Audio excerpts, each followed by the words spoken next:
우리 마태복음 16장 20강 20번째 20번째 시간, 오늘 예수님의 죽음의 부활, 죽으심과 부활에 대한 첫 번째입니다. 예수님의 죽으심과 부활에 대한 예언으로 첫 번째, 삼위일체 하나님이 삼위의 하나님이 일체로 한 몸으로, 이 말이죠. 일체로 이루시고자 원하셨던 의도가 무엇일까라고 하는 것. 다음 세 시간이 아주 기가 막힌 그런 내용들인데, 그 서론으로 오늘 우리가 이 시간 16장 21절 한 절 우리가 봉독해 보도록 하겠습니다. 우리 같이 봉독합니다. 이때로부터 예수 그리스도께서 자기가 예루살렘에 올라가 장로들과 대제사장들과 서기관들에게 많은 고난을 받고 죽임을 당하고 제3일에 살아나야 할 것을 제자들에게 비로소 가르치시니. 오늘은 다음 3시간이 우리에게 준비되어 있는데, 그 3시간을 위한 서론의 시간입니다. 오늘은 그 서론의 시간으로서 삼위일체 하나님, 그래서 삼위 하나님께서 일체로 한 몸으로 이루시고자 원하신 어떠한 뜻이 있다, 의도가 있다라고 하는 것이죠. 그래서 오늘 16장 21절 한 절만 여러분들에게 제시를 했습니다. 그래서 16장은 예수님이 왕권을 가지신 예수님이다 라고 이렇게 했습니다. 그래서 마지막에는 왕권을 볼 자가 있다 라고 이렇게 28절에 이야기를 하시면서 17장으로 넘어가게 되죠. 자, 그런데 그 중에서 우리는 세 번째로 예수님의 죽으심과 부활에 대한 예언, 그래서 첫 번째로 이제 예수님이 죽어야 한다라고 하는 것에 대해서, 예수님의 죽음에 대해서 성부의 뜻, 다시 말하면 성부 하나님은 왜 예수를 십자가에 죽도록 하셨을까?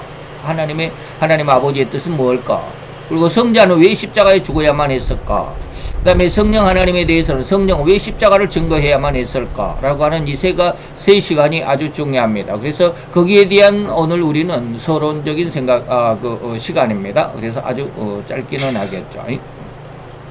자, 우리가 앞선 시간에 이미 예수님의 탄생의 의도, 왜 예수님이 세상에 태어났나, 그리고 그의 생애, 그는 무엇을 위해서 살아왔는가, 그리고 그 구세주의 삶과 함께 십자가로 이루신 그 대소, 그리고 그에게 주어진 이 모든 사명을 어떻게 완수했는지를 잘 설명했다라고 할 수 있겠습니다. 자, 그래서 예수님이 성육신하신 의도와 바로 인간의 죄를 대속하는 제물로서의 희생이라고 했는데, 그래서 마태 20장 28절 그리고 마가복음 10장 45절에는 똑같은 말씀입니다. 예수님이죠. 인자에 온 것은 섬김을 받고자 하는 것이 아니다. 섬김을 받고자 한 것이 아니다. 그래서 우리가 요한복음 13장에 가보면 예수님이 제자들의 발을 씻기셨다라고 하는 것입니다. 그래서 그것은 물론 겸손에 그리고 섬기고자 하신 의도, 그래서 내가 주와 선생의 모습으로 너희를 발을 씻겼으니 너희도 서로 발을 씻겨달라라고 하는 그런 의도가 있었는데, 물론 거기에 겸손이라는 의도가 전혀 없지는 않고 있지만, 그 발을 씻기는 것은 용서입니다. 용서, 거룩함을 어떻게 보면 거룩함을 유지하게 하는, 우리가 뭐 거룩함을 상대방에게 거룩함을 만들어줄 수는 없잖아요. 그러나 그걸 거룩할 수 있도록 서로 유지해주는, 죄를 짓지 않도록 해주는 그런 뜻이거든요. 그래서 하나님도 모세에게 그리고 여호수아에게 내가 섰는 땅은 거룩한 곳이니 너의 발에서 신을 벗어라 라고 하는 그런 내용들, 거룩함을 유지하라, 거룩함을 지켜라, 뭐 그런 뜻입니다. 그래서 요한복음 13장에 예수님이 제자들의 발을 씻기신 것은 죄를 용서하시고 거룩함을 유지하게 하시는 그런 의도가 있다라고 하는 것입니다. 바로 그러한 의미로 예수님께서 세상을 섬기러 오셨다라고 하는 것이죠. 그리고 또한 섬기려 하고 더욱이는 자기 목숨을, 예수님 자기 생명을 많은 사람의 대속물로 주려 하려고 예수님께서 세상에 오셨다, 성육신 하셨다라고 하는 것입니다. 이거 뭐 모르는 사람이 없겠죠. 자, 이런 하나님의 의도는 무엇이었을까? 왜 예수님을 온 인간의 죄값으로 제물이 되도록 하셨던 그 하나님의 의도는 과연 무엇이었겠는가? 라고 하는 것이죠. 이것은 이제 다음 시간에 성부는 왜 성자를 십자가에 죽도록 했을까? 라고 하는 이 다음 시간에 그 내용들을 여러분들에게 한번 은혜를 나눌 수 있게 되겠죠. 자, 이러한 질문에 대한 답으로 오늘 우리는 이제까지 알고 있고 또 우리가 생각으로 가지고 있었던 삼위일체 하나님이 세상을 그리고 인간을 창조하신 그 의도와 그 내용을 또 다른 측면에서 오늘 이 시간에 한번 그 서론적인 시간이니까 왜 제가 오늘 이 시간 이 서론을 갖게 됐는지, 다음 3시간을 위해서 갖게 되었다. 그런데 그 다음 3시간은 어떤 내용인지, 또 다른 지금까지 우리가 알고 있었던 그런 삼일체 하나님에 대한 그 의도보다는 조금 다른 측면, 그런 다른 측면이 있다라고 하는 것을 여러분들에게 제시하고자 이 시간을 마련했다, 이런 뜻입니다. 다시 말하면 지금까지 우리가 알고 있었고 또 가지고 있었던 삼일체 하나님에 대한 그 의도는 뭐냐면, 그 성경을 전체적으로 크고 넓게 통째로 들여다본다고 한다면 그 의미를 우리가 알 수가 있죠. 그래서 이러한 의미를 우리가 한번 생각을 해보도록 하겠습니다. 첫째, 우리는 지금까지 두 가지 말씀, 지금까지 여러분들에게 말씀을 드리는 두 가지는 여러분들이 잘 알고 있을 것입니다. 다시 말하면 하나님은 인간을 구원하시기 위해서 삼위일체 하나님이 각각 사명적으로, 이 말입니다. 성부의 사명, 성자의 사명, 성령의 사명, 그렇게 사명이 있다라고 하는 것입니다. 또 시기적으로, 이 말이죠. 성부는 어느 시대, 성자는 어느 시대, 성령은 어느 시대, 그런 시대적으로, 시기적으로 역사하신다라는 것을 정통적인 신자라면 모르는 사람이 없을 것입니다. 그래서 시기적이다라고 말하면 성부는 어떻습니까? 구약 시대를, 이 말이죠. 구약의 시대를 성부 하나님이 역사하셨다. 성자 예수님은 복음의 시대, 사복음 성경이 있는 바로 그 복음의 시대, 예수님이 태어나서 십자가에 죽으실 때까지 이것을 우리는 복음 시대다라고 이렇게 말합니다. 그리고 예수님이 죽으시고 성령 하나님께서 오셨을 때 바로 그때로부터, 이 말이죠. 그래서 성령 하나님은 예수님의 승천하심부터 재림 직전까지, 예수님이 승천하시고 죽어서 부활하시고 승천하시고 성령이 오셔서 예수님이 다시 재림할 때까지, 이 말이죠. 바로 이때까지, 다시 말하면 이때를 우리는 은혜의 시대다라고 하는데, 이 은혜의 시대에 사역하고 역사하신다라는 그런 의미가 시기적인 사역이다라고 이렇게 말합니다. 삼위일체의 사역은 시기적인 사역이다라고 하는 거예요. 여러분 이거 다 아실 줄로 믿습니다. 그리고 또한 삼일체 하나님의 각 삼위의 사명이 있다, 사명적으로라는 의미도 있다. 그래서 신학에서 배우는 이것은 그런 내용인데요. 성부 하나님은 뭐 신학에서 배우나 마나 뭐 목사님들이 너무나도 많이 이런 말씀들을 하시기 때문에 성도들도 자연스럽게 다 알고 있는 그런 내용입니다. 성부 하나님은 죄인인 인간을 구원하시고자 뭐 했다? 계획했다라고 하는 거예요. 여러분 너무나도 잘 아실 겁니다. 그리고 성자 예수님은 십자가의 대속으로 인간을 구원하시고자 했던 하나님의 그 구원의 계획을 이루셨다라고 하는 것입니다. 구원을 이루셨고, 이걸 좀 강하게 한번 해볼까요? 강하게 하고 빨갛게 한번 해봅시다. 그러면 쉽게 이해할 수 있겠죠.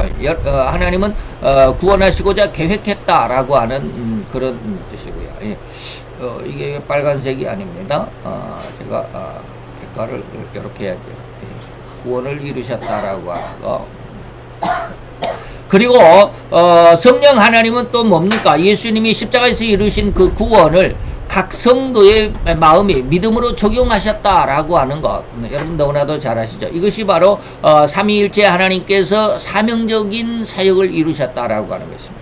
자, 그러면 이제 오늘 이 시간 서론의 본격적인 의미, 그 의도를 여러분들에게 말씀을 설명으로 이어가고자 합니다. 자, 삼일째 하나님의 역사하심, 그 하나님의 사역을 우리는 지금 두 가지 이런 측면에서 구분해 보았습니다. 시기적으로, 사명적으로 하나님은 일하신다라고 하는 것이죠. 그리고 그것이 바로 시기적이다, 그리고 사명적이다라고 하는 것입니다.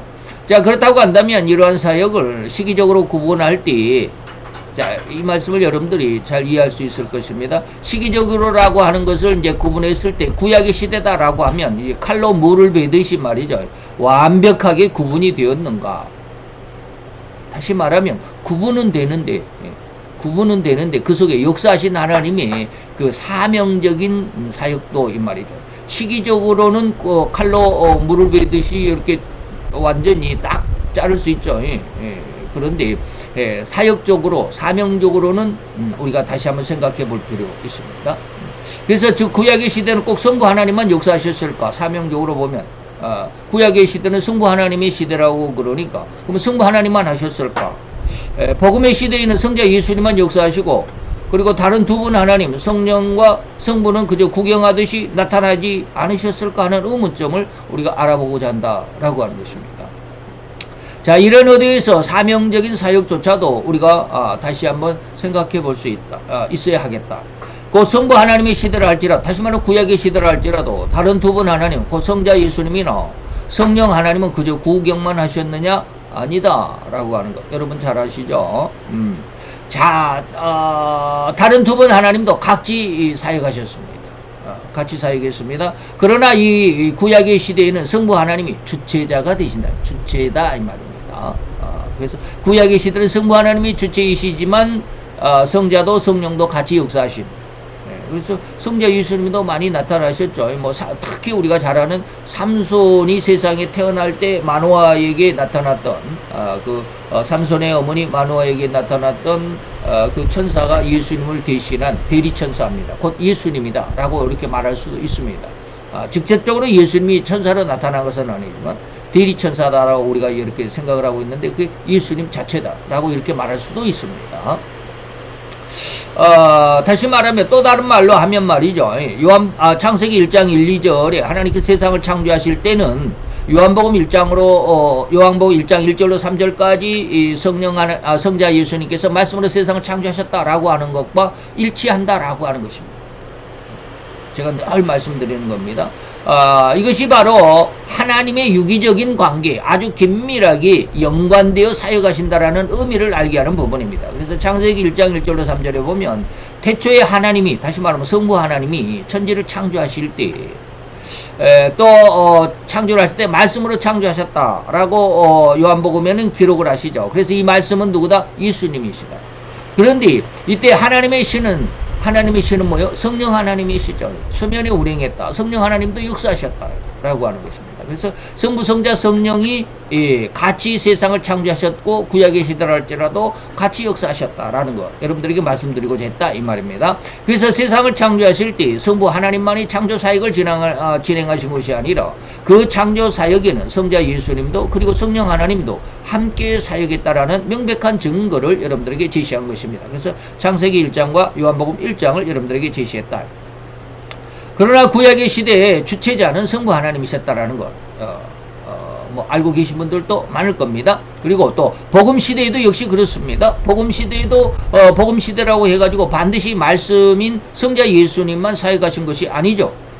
예수님이 주체의 사역이지만 성자 예수님이 나타나서 여기저기 다니면서 제자들도 선택하고 제자들 데리고 다니면서 이러저러한 일들을 하고 기적을 나타내고 능력을 나타내고 그리고 천국에 대한 비밀을 알려주시고 이런 많은 일을 하셨지만 그 예수님의 사역에는 반드시 성령 하나님도 그리고 성부 하나님도 함께 사역하고 계셨다는 것을 우리는 이해할 수 있어야만 합니다. 그래서 요한복음 8장 16절에 보니까 예수님이 뭐라고 그러느냐면 나를 보내시는 이는 나와 항상 함께하고 있다. 나를 보내시는 이는 뭐? 성부 하나님이 나와 함께 계속 함께하고 있다. 내가 일하는 내가 가는 곳곳마다 성부 하나님은 함께 하신다. 그리고 29절로 넘어가 보면 나를 보내신 이가 나와 함께 하시도다. 계속 그렇게 함께 하신다라는 말씀을 이야기하시죠. 16장 32절로 넘어가 보면 내가 혼자 있는 것이 아니라 아버지께서 나와 함께 하신다. 그리고 이러한 일을 하시는 모든 능력 속에서 예수님의 기적을 나타낼 때 능력을 나타낼 때 이 모든 기적과 능력은 또한 성령 하나님의 능력으로 나타나는 것이다. 더욱이 성령 하나님이 사역하시는 은혜의 시대에 다시 말하면 이제 예수님이 죽고 부활하시고 승천하시고 난 이후의 시대에는 성자 예수님이 안 계시느냐? 그렇지 않다 이 말입니다. 곧 예수님이 부활하신 후 승천하시고 10일 후에 성령님이 강림하신 이후부터 예수님이 다시 재림하는 그날까지 성령 하나님이 주체 사역이죠. 성령 하나님이 역사하시는 우리는 이 시대를 은혜의 시대라고 하는데 이때에도 역시 성령 하나님이 주체적으로 사역은 하시지만 다른 두 분 하나님, 다시 말하면 성부 하나님이나 성자 예수님이 역시 같이 사역하신다는 것을 우리는 믿을 수 있어야만 합니다. 그래서 요한복음 16장에 보면 예수님의 마지막 유언장입니다. 요한복음 16장은 예수님의 유언장인데 보이사 성령이 진리의 성령이 너에게 오시면 그는 자의로 말하지 않는다. 자기 뜻대로 성령 하나님의 뜻대로 자기 마음대로 하는 것이 아니라 오직 듣는 것을 말하신다.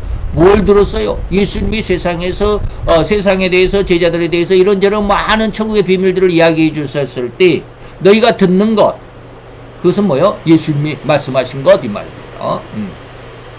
그래서 성령 하나님은 예수님이 세상에 남겨주신 그 모든 말씀을 가지고 역사하십니다. 그리고 14절로 보면 그는 성령은 내 영광, 다시 말하면 성자 예수님이죠. 예수님의 영광을 나타낼 뿐이다. 그리고 내 것을 가지고, 이 내 것은 뭐요? 성자 예수님의 것을 가지고 너희에게 알려줄 거야 라고 이렇게 말씀하고 있죠. 자, 그 성령 하나님의 사역은 절대로 성령 하나님이 자기 마음대로 사역하는 것이 아니라 절대로 성부 하나님의 의도에 의해서, 그리고 성자 예수님께서 성부 하나님의 의도를 세상에 선포하신 것을, 성자 예수님이 세상에 선포하시는 모든 말씀은 성자 예수님의 마음대로 이것저것 짓거리는 것이 아니라 성부 하나님이 맡겨주신 그 말씀을 하셨다. 그렇게 성부 하나님의 의도를 세상에 선포하시고 말씀하신 것을 그대로 실행하셨고 적용하시는 이 사역을 누구의 사역이다? 성령 하나님의 사역이다. 우리가 이것을 성경을 통해서 이해할 수 있어야 됩니다.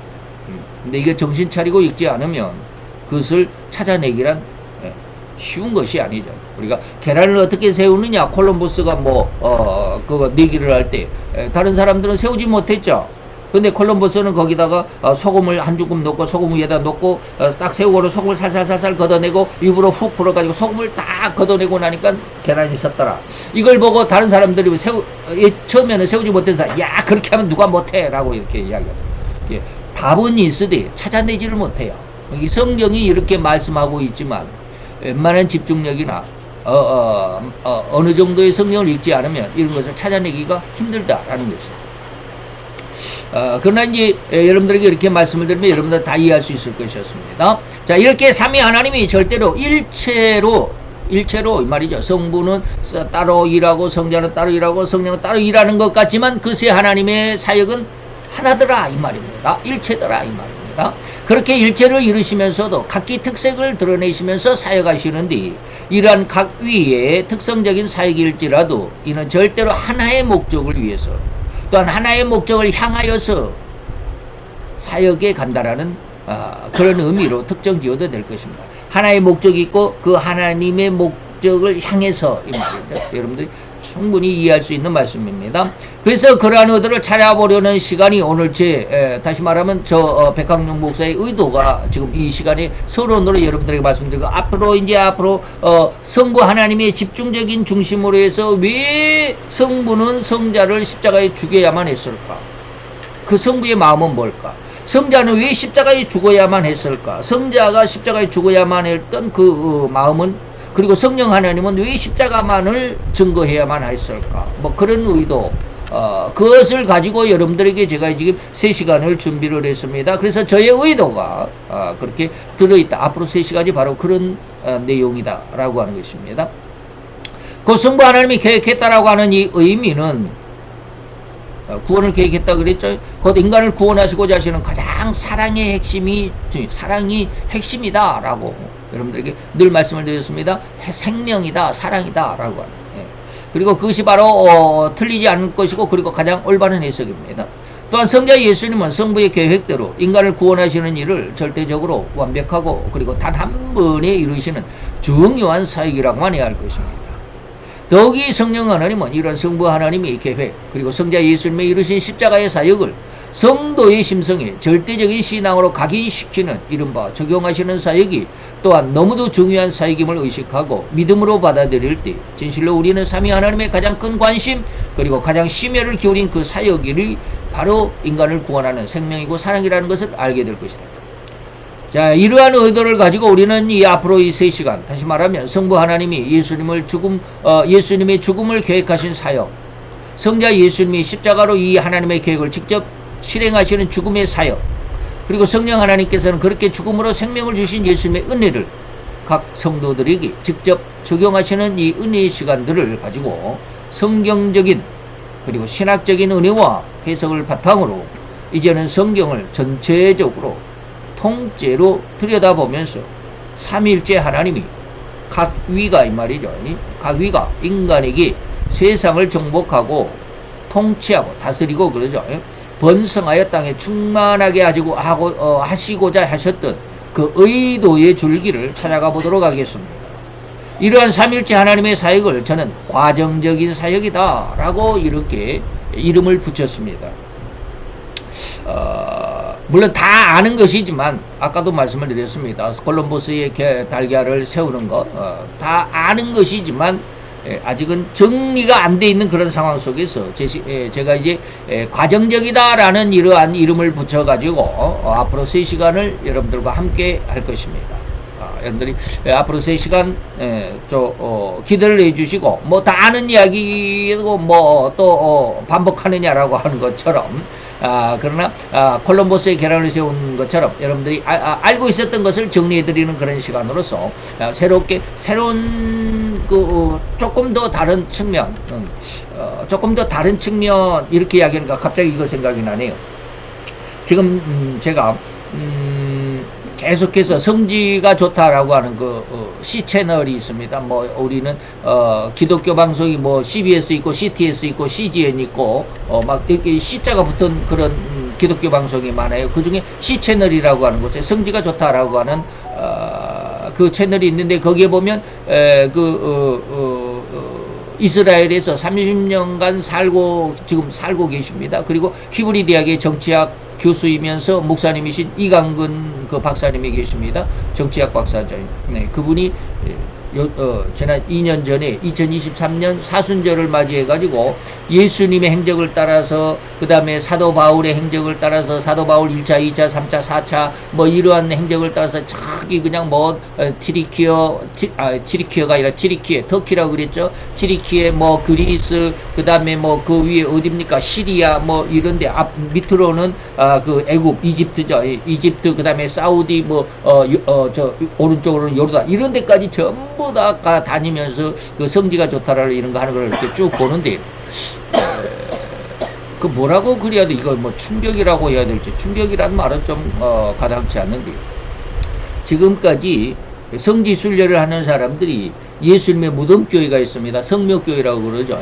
무덤 묘자를 써가지고 거룩한 무덤이었고 예수님의 그 무덤이 있었던 자리에 예루살렘 지금 그 이슬람 성전이 있는 곳에 맞은편에 그 감람산에 그 성묘교회가 딱 서 있습니다. 근데 그 성묘교회를 지정하는 종단이 어디냐면 천주교하고 루터교 다시 말하면 그거 뭡니까? 정교회. 정교회가 그곳이 바로 예수님의 무덤교회다라고 이렇게 인정을 하는데, 기독교는 그 자리가 아니랍니다. 제가 그걸 보고 깜짝 놀랐어요. 그래서 기독교는 그보다 또 다른 자리가 예수님의 무덤이다. 거기가 바로 예수님의 무덤교회다라고 해가지고. 그런데 요즘에 우리가 저는 성지순례를 안 가봤지만, 성지순례를 갔다 오신 분은 예루살렘의 그 성전산의 그 이슬람 돔 사원의 맞은편에 있는 성묘교회를 전부 다 예수님의 무덤교회라고 이렇게 이야기를 하는데, 그 30년을 이스라엘에 살면서 히브리 대학의 정치학 박사이면서 교수인 그분은 이곳이 아니라 다른 곳은 기독교가 예수님의 무덤교회다라고 하는 것은 다른 곳을 지목하면서 이제 거기들 기독교계에서는 거기를 예수님의 무덤교회다라고 이렇게 이야기한다라고 그래요. 그래서 이러한 것들은 뭐냐면 새로운 시각이잖아요. 우리는 전혀 지금 다른 어떠한 시각을 가지고 예수님의 무덤교회를 이렇게 보고 있지만 진짜는 어떤 것이다. 그래 이런 것을 보면 우리가 알지 못한 상황에서 보면 그때 당시에 우리가 살아있지 않았기 때문에 예수님이 어디 묻혔는지 몰라. 예수님의 무덤이라고 하는 게 바위산을 돌로 깎아가지고 이렇게 돌 사이 속에다가 동굴 무덤을 만들었다. 근데 성묘교회 가보면 예수님의 그 동굴 무덤이다라고 하는 것도 있고요. 이강근 박사님이 말씀하시는 또 다른 기독교계가 인정하는 예수님의 무덤교회도 똑같이 그렇게 생겼어요. 그러면 우리는 뭐가 뭔지 잘 헷갈리죠. 분명히 예수님은 한 곳에 묻혔을 건데 누구는 여기다 누구는 저기다라고 이렇게 말하면 헷갈린다. 자, 이런 모습도 없지 않아 있지만 오늘 제가 이제 앞으로 3시간 동안을 성부의 그리고 성자의 성령의 그 십자가를 중심으로 해서 인간을 구원하는 구원이라고 하는 것은 그 생명인데, 생명을 중심으로 성부는 어떠한 역할을, 성령은 어떠한 역할을 했다라고 하는 것을 여러분들에게 말씀드리면 다 아는 이야기지만 다 아는 건데 새롭게 새로운 신기한 말이라고 그렇게 하느냐라고 그러겠지만, 과정적이라는 말을 제가 새로 붙였다. 이미 제가 많은 말씀을 드렸습니다. 과정적이라는 말을. 그래서 이 시간에 앞으로 3시간을 통해서 이러한 뭐라 그럴까요? 뭐랄까 정립하는 그런 내용, 그런 시간으로 3시간을 삼고자 한다라고 하는 것입니다. 그래서 앞으로 이제 성부 하나님이 예수님의 죽음을 계획하신 그런 어떤 하나님의 마음, 계획, 의도 이것을 살펴보는 시간으로 삼을 것입니다. 그래서 성부 다음 시간에는 성부 하나님, 그 다음 시간에는 이제 성자, 다음 시간에는 성령 하나님에 대한 그 사역이 어떠한 것인가를 우리가 알아보는 시간을 갖겠습니다. 기도합시다. 할렐루야. 주님, 오늘도 여호와의 귀한 은혜와 은총을 감사드리나이다. 주의 영광 앞에서 오늘도 여호와의 영광이 우리 가운데 함께 하시고 우리로 인하여서 하나님의 귀한 뜻과 은혜와 은총이 함께 하시는 줄 믿습니다. 오늘도 연약하고 부족한 저들 알지 못하며 깨닫지 못하며 무엇이 옳고 그른지를 아버지의 능히 분별하지 못하는 안타까운 저들의 모습, 그저 우리가 우리 소유의 원하는 대로, 좋은 대로, 기뻐하는 대로 우리는 세상을 살아갈 뿐이지 않더이까. 아버지, 연약한 우리들에게 정확한 그리고 가장 올곧고 올바른 귀한 신앙의 중심과 정신을, 그리고 그 모든 말씀의 줄기를 잡아갈 수 있는 은혜의 역사가 이루어지게 하여 주옵소서. 앞으로의 3시간 하나님 역사하시고 은혜를 도와서 하나님께서 우리에게 주시고, 그리고 또한 하나님께서 우리에게 베푸시고자 했던 그 아름답고 귀한 은혜의 줄기를 찾아갈 수 있도록 주는 주장하여 주시옵고 역사하여 주옵소서. 예수 그리스도의 이름으로 감사와 기도드렸사옵나이다. 아멘.